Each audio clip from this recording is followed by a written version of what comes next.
So leaving India, it was mixed emotions. I guess a couple of us were really happy, but it was a nice stopover. It's only some issues, and here we go off the start line. It was pretty tight, and we managed to keep in the top four squad. And actually, we got some nice breeze the first couple of days, and we were going upwind after this heavy reach.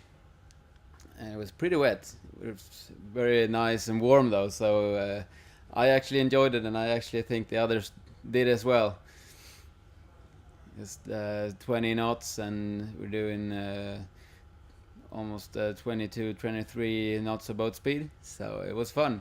And here we're coming in, and we're doing one of the bad maneuvers we had during this leg. We did a really bad tack. Mason is running over here in the tack. Nighttime, hard to see things.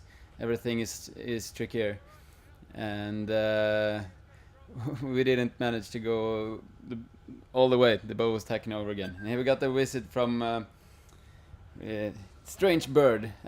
We had theories about him that he was about to die. That's why he dared to be there. And here's Magnus. He took over my task with making food for a while. He's actually enjoying that, strangely. And it's if you're sailing all the time, it could be a nice thing to do. You know, you come away from all the water and stuff. You go down and you make people happy coming up with the food. So Magnus is the one who actually enjoys it. And it's very easy. You just pour the food down there, and you heat up the water, and it's pretty much good to go. You stir it a little bit and put the lid on and wait for a couple of minutes. And this leg was a bit different when it comes to food, because it was supposed to be really light. Here is Magnus telling all his stories, which is pretty common. Happens all the time. Even though the boat is rocking and you're tired, he always has a story. And now Dr. Mason is taking care of me.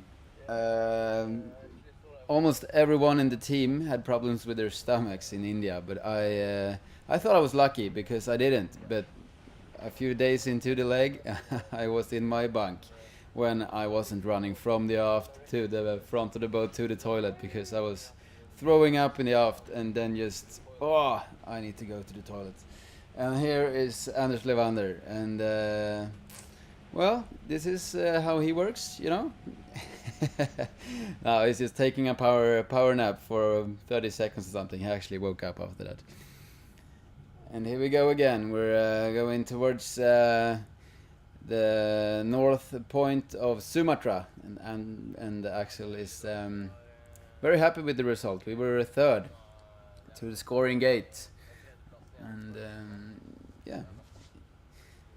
Here's Anders coming, and he's still crossing his fingers that we are going to be third, and if we are, he's going to give us some Swedish candy, which we were lucky to have here. And Jens is just trying to keep the candy for himself. And everyone is on deck, and when we go around the point of Sumatra, and here's a couple of days later, we have no wind at all, and Mason found something stuck on the keel. It was a big piece of wood, so he jumped in and cut it off. And this is a pretty common view during the last couple of days before we entered Singapore. We were coming into the coast of Malaysia here. This is how good you have to be to sail in this part of the world. Bullshit! We've just spent 4 days positioning ourselves against Puma to be able to make the most of this cloud. Bullshit! Yeah, we were in a close battle with Puma, firstly. We actually managed to sail from them. We were quite a few miles before them, and then we caught up with Telefonica Blue. And coming into the Malaysian coast here, which was really beautiful. It was fun to come in to see land, and we started to go slalom between all the boats, and all the time we had Telefonica just a couple of meters in front of us. So it was really close racing, and we really fought hard to gain on them all the time, and we did. We gained some and we lost some, and it was just back and forth. And here's the some of the boats we saw in Malaysia, and we were really close there. Quite exciting, and it was very warm but very soft and pretty nice conditions. But even though it looks nice, it's very hot, and you have to drink a lot, and you really struggle. And here's coming in the last day to Singapore, and even though we've been racing for 9 days, we were this close to Puma, and we were unfortunate enough to let them slip in front of us in the last hours in to Singapore. It's very tricky to get in front of them from this position, and we were really struggling. But at the same time, it's really fun.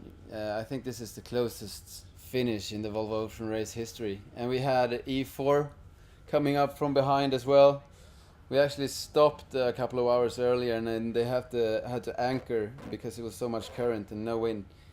And as at the same time we were fighting Puma, we had to keep our eyes open for what E4 was up to.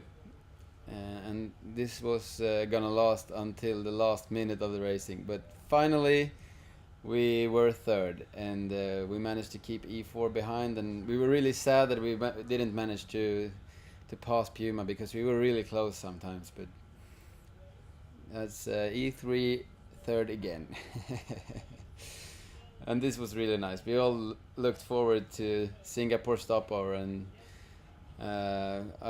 it's the longest stopover and the longest time we will have off during this race, so it's nice.